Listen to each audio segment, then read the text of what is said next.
my biggest insecurity as an artist is the idea of writing something or making something that's like really authentic and really vulnerable and open and raw. Like that is like, I'm like, I don't know how to do that. Like I can do things that are like real and like genuine to me and like authentic and like I really, really mean it and it's really sincere. But it's always gonna be like ridiculous and like, I guess that's like the essence of like camp, which like a lot of people have been talking about this year and it totally resonates with me.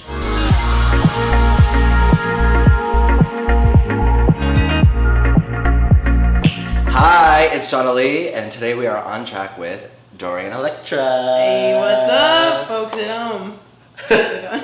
How are you doing? I'm so good, and I'm so happy to see you here, and that we have these like I know this worked out so perfectly. It's insane. I was like, wow. I was like, Dorian is a fantasy icon, and I need to somewhat match that level when I see. So I was like, I'm glad I got it. Amazing. No, it was on point. Yeah. But you have a lot of exciting things going on. Yes. Specifically, the album Flamboyant. Yes, I'm so excited. My album comes out very, very soon, and yeah, I've just been getting all the secret announcements, everything ready. We just dropped the vinyl today. Yeah, I'm like nervous. I've never put out an album before, so I'm like, I know, this is like what to expect. How do I? Yeah. It's your first full-length project. Yeah. And it's gonna be out there to the world. Yeah, I'm really excited. Yes, but we're gonna get back on that. Yeah. But first, I want to take it back a little bit and learn about kind of like how you got to where you are now. And correct me if I'm wrong, but you grew up in Texas? Yeah, Houston, Texas. Okay. Born and raised in Houston, Texas.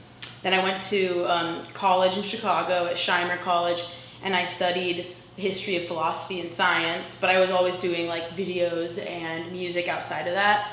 And then I traveled around for a long time, and then I moved here about a year and a half ago. Yeah. Yeah. That's amazing.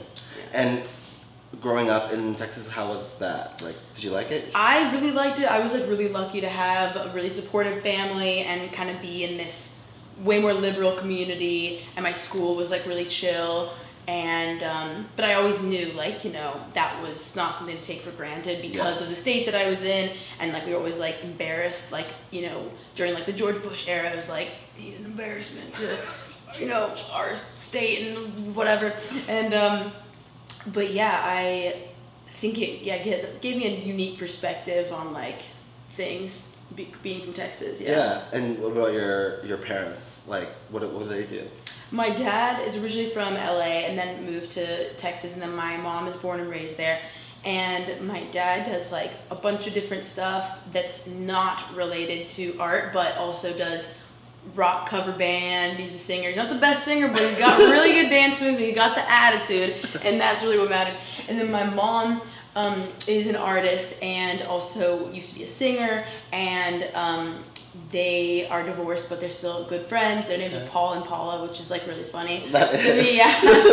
And they're both like really different people, but they're also very like weird people and in a really beautiful way. So I think that's why they were probably drawn to each other originally, and always encouraged me to just be my weird self. You know? That's great. Yeah. And do you have any siblings? I have 2 half brothers that are my dad's kids, and then a different mom. Okay. And they are 18 and 14. Okay. Yeah. So you may be the oldest? I'm the oldest, yeah. But I pretty much my experience is like an only child experience, because like my mom and dad, and the age difference is so great that, yeah, I pretty much identify as like an only child in a lot of ways. Okay, yeah. Okay. But no, that's great. They kind of like nurtured you and kind of like told you to like go for whatever you liked. Definitely, yeah. They were honestly surprised when I started getting really into like academic interests. Like I started in like, I was 14 and I like joined the debate club at school, and then I started the philosophy club, and I had like all these different little after school reading groups and all this stuff, and they were like, whoa. And then I was like, they were like, maybe you want to do like music or film stuff, and I was like, no, like that stuff's fun, but like I want to do this like this other hardcore like really nerdy type stuff. And then and they were shocked, like, because they did not ever think I would be like that, because they were totally not like that with school and stuff. And and then I like thought that I was gonna like go to grad school and like maybe try to become like a professor, or like you know, like maybe even like do this science program with like neuroscience or something like that. Oh my God. Yeah, like I was like really hardcore into all that stuff. But then I always was on the side doing like music and videos, and you know, that was like what I naturally was drawn to after graduating college, and then I started doing like freelance video work along with music, and then then my own music took off. And videos, yeah. And when you first started doing your own music, was it like kind of like testing things out and like learning as you go, or was it like, I know what I'm doing? Well, it was an interesting mix of making educational music videos for Refinery 29. Okay. Like I did this music video series with them in 2016, and they pretty much let me do whatever I want. They were like, can you do something on like an original pop music video about, I ended up doing an original pop music video about the history of the clitoris. Because they were like, do something sex ed related that would be like fun and cool and like appealing to different ages and blah, blah, blah. And I was like researching, and I was like, this is something that nobody has talked about. The history is really fascinating, and it tied in with a lot of stuff that I'd studied at school, like Freud and like ancient Greeks and like Renaissance science and like all this stuff. And then I was like, this would make a really good pop song because it's like so like weird. I don't know. I almost swallowed the gum. That's never happened before. That's really funny. But yeah, basically, long story short, I started out making educational music videos about the history of sexuality and gender, and I did a music video about the history of drag, and did a music video about the history of high heels, history of vibrators, and then after that, I was able to like, I had enough exposure from that to be able to start making my own music. Wow. And yeah. And it's so funny because like, I mean, those subjects matters are not necessarily like the typical thing you would expect songs to be, and that's, I feel like you kind of have carried that on into your music. And was that like something that you like were like, I really like the way I did this, so I'm gonna just keep doing that, but like more fun? Yeah, you know, it was like, it's just my interests are in like history and like philosophy and all that stuff, so it's just whatever I find the most interesting things, like what I want to write about. And even though now it's definitely gotten a lot more narrative and abstract and like you know, less didactic and less like I'm gonna lay it out for you explicitly, this is educational music, but still like I just can't help it because like, I think that's the stuff that I find the most engaging. You gravitate towards it. That's awesome. So what is your writing process now? I mean, you kind of had a lot of practice and a lot of time to play early on. So now I assume that you kind of have a good way of going about it when you want to start something. Yeah, I feel like when I have written songs in the past, and a lot of the songs on the album even still, are almost written like an essay where it was like, okay, I have this song concept in mind, or like this idea for a music video that would accompany the song. Whether or not I would actually make the music video, it would still like drive the concept in my mind, like starting with the visuals in mind, like what would I wear in the music video, like how would I move my body, like how would I be, what would I be interacting with, and like what's the color scheme of the video, like all those things would drive like what instruments we should use, and kind of working backwards, you know, like a lot of people start with the music and then to the concept and then the video, and like I would often work backwards. I don't know, just I guess how my mind works. But then with this album, a lot of things, like we had this whiteboard that had like, when we went to, so I did this writing camp in Las Vegas and brought along all these amazing producers and writers, and I had this whiteboard of like song titles, and that I knew I wanted to you know, do. Like I had one that was like Adam and Steve, like I knew I wanted that to be like a song title, or like emasculate, and then we would like talk about what the music should sound like, and then somebody would make a beat, and then I'd be like, ooh, that sounds like it could be like maybe this song, like let's go with that and keep developing it or something. So a lot of times it's just about like the concept for me sparks the whole idea for the sound and how I should perform with my voice and all that after the fact. I like that, starting from the title. That is a very backwards way, because that's like something I really like to learn about a lot of these artists, is because everyone has a different process. Totally. No one does anything the same. Some people start with melodies, some people start with a specific lyric. Like that's wild. I love that. And then so the Vegas camp thing, how long were you guys there? Like, I don't remember, it was like a week, some period of a week. I don't remember if it was like 6 or 7 days or less. Okay, so it's a solid amount of time. And did you handpick these people, or like, come, I'm doing this? No, I just put out random ad on Craigslist. No, I'm just kidding. No, I know, that would be crazy though. That would be a really crazy way to do an album.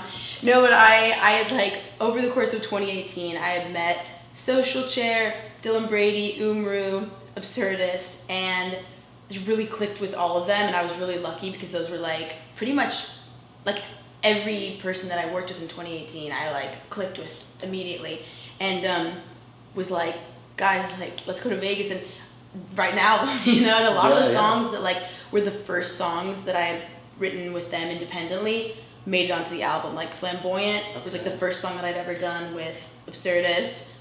Live by the Sword was like the first song that I'd ever done with Dylan Brady. Emasculate was the first song I did with RoboKid, and like we just clicked so well that like the first song that we ever did in a session was like the ones that made it onto the album.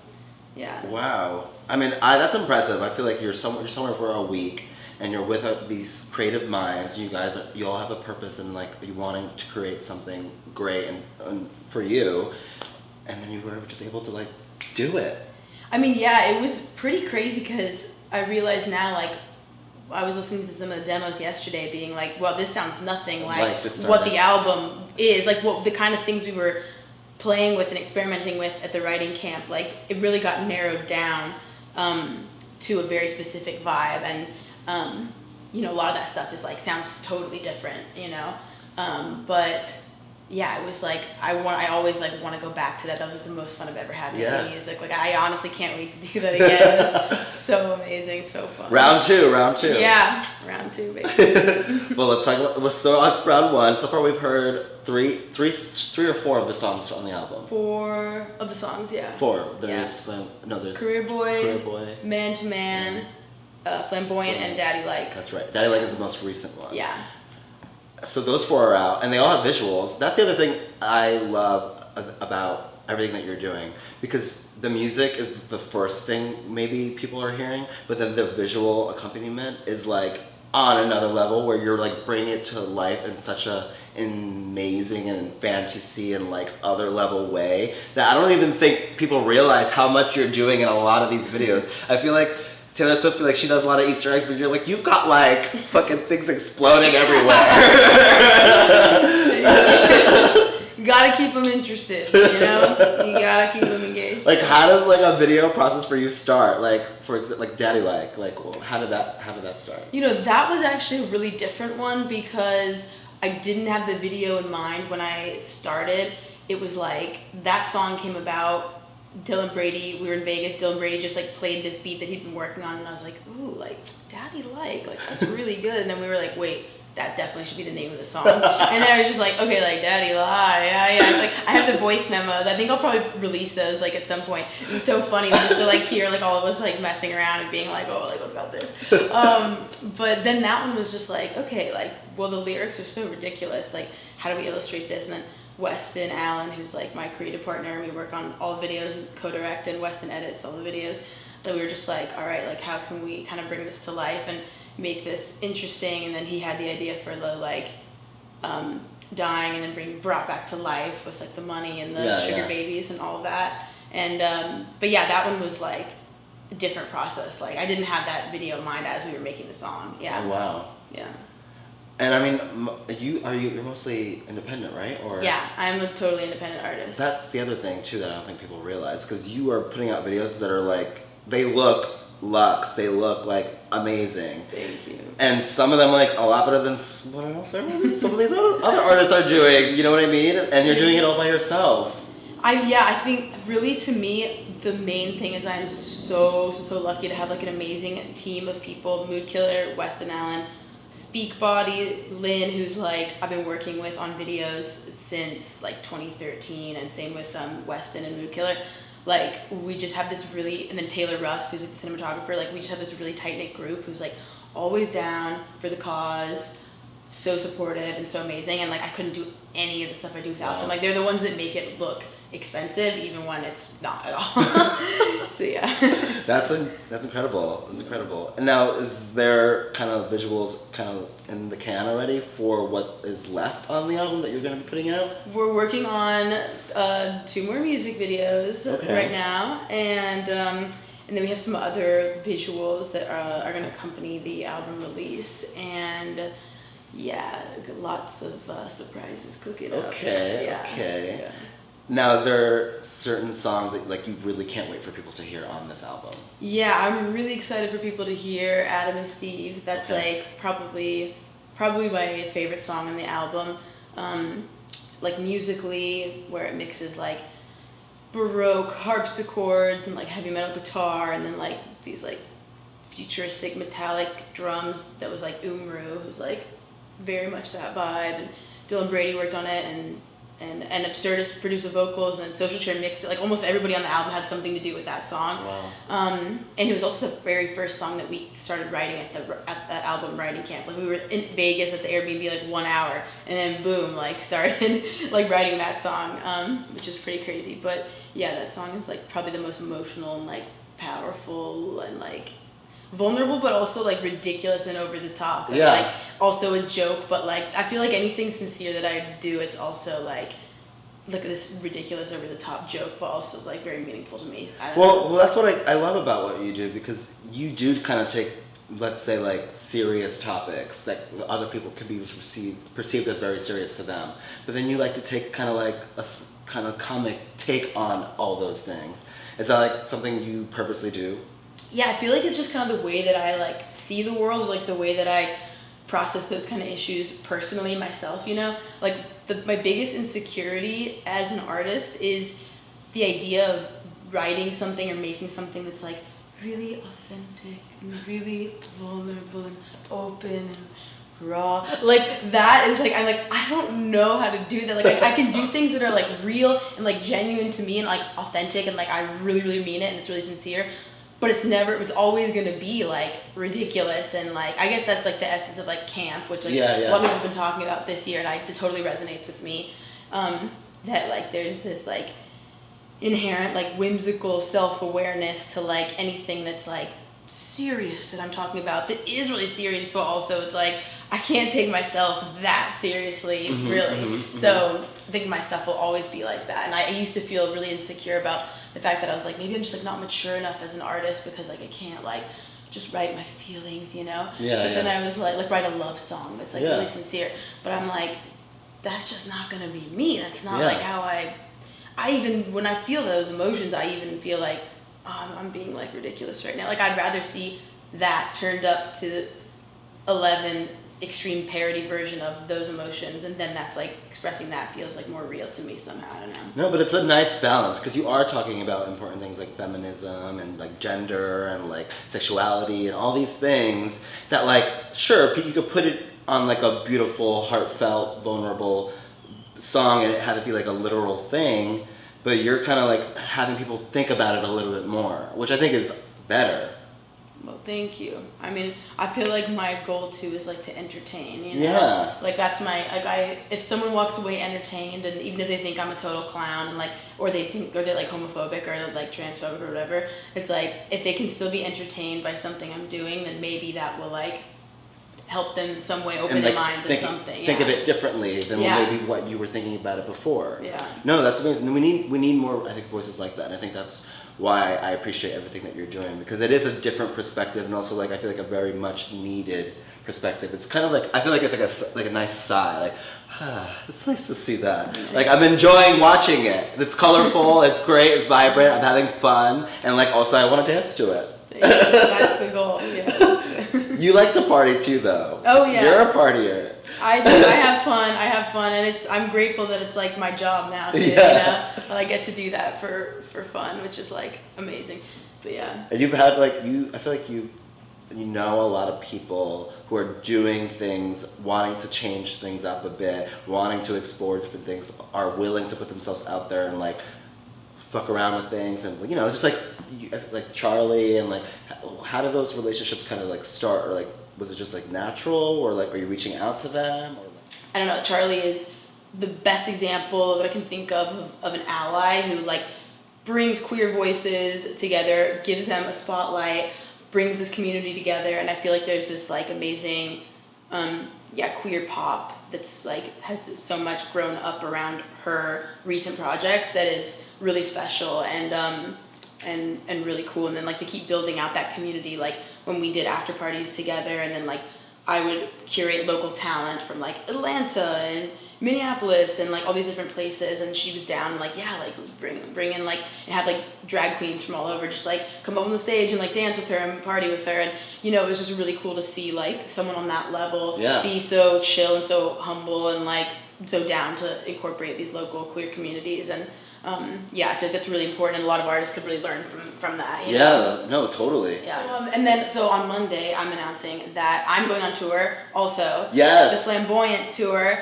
and it's going to include like 17 dates all across the country, starting in New York City at Elsewhere, and then ending up here at the Echo in LA. Amazing. And yeah, and then so the Charlie dates are like within those dates, and then every city where we're doing.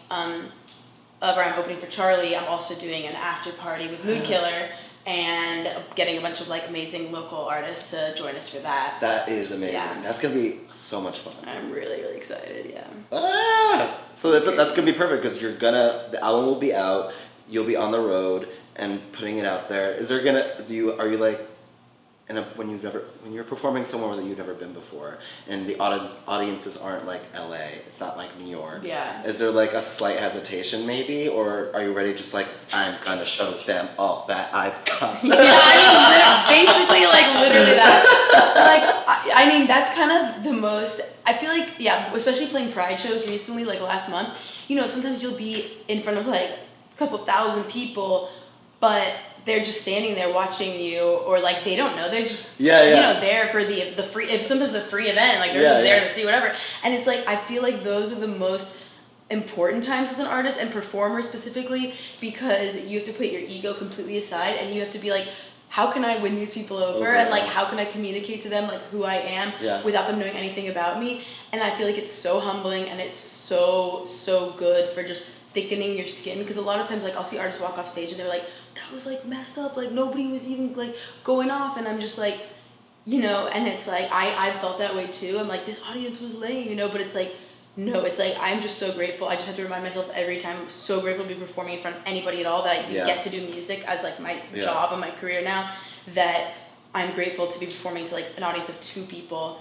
and that maybe they will become a fan and like be into it, you know? Yeah, because I mean, some of these cities, it's like, they don't have necessarily maybe the biggest queer community, and maybe they're not used to seeing a non-binary artist, you know? So, but like, that's something that I think more and more now, hopefully like people like you and like everyone as we keep going, it's become less of like a topic of discussion. It's more just like, yeah, totally. I mean, I think also what's really cool to me is that, like, I remember what it was like to be, you know, 13, 14 years old and being like, oh, like my favorite bands like impacted me so much in my development as a person, artist. You know, it's like they never come to Houston even, and that's like a really big, that's like the 4th largest city in the country, but they'd always bypass it and like go to Austin and stuff. And I was like, I remember when they would come, I'd be like, oh my god, like thank you guys for being here. I feel like because of that, like the crowds were sometimes more intense because we didn't always get those artists, you know.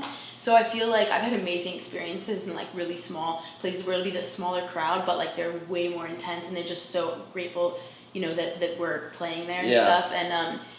And also like, I think especially like non-binary people and like younger people especially, and other queer people, that community is so amazing and so intense because there's such a like lack of that, that people will show up, and like people have like have driven like, you know, hours like from different cities in the surrounding area just to like come see shows and stuff already, that I'm just like so grateful that those communities exist and we can all party and do it, you know. No, that's amazing. And I think probably on this tour you're going to probably see a lot more of that in like a different level, because I feel like you've worked so hard even like before this, like setting the release date for all of this. Like you've been building for a few years, I feel like, and now it's like this baby of yours is getting ready to like be to the world, and it's gonna be out there, and I'm so excited for you. Thanks, I'm really excited. Flamboyant, the album, get it, stream it, out now, buy it. Yes. Thank you so much for talking. Yes, thank you so much, Jon.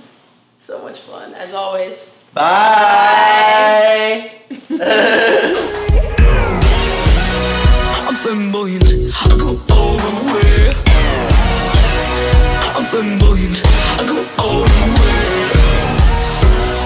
Flamboyant, every day. I'm flamboyant.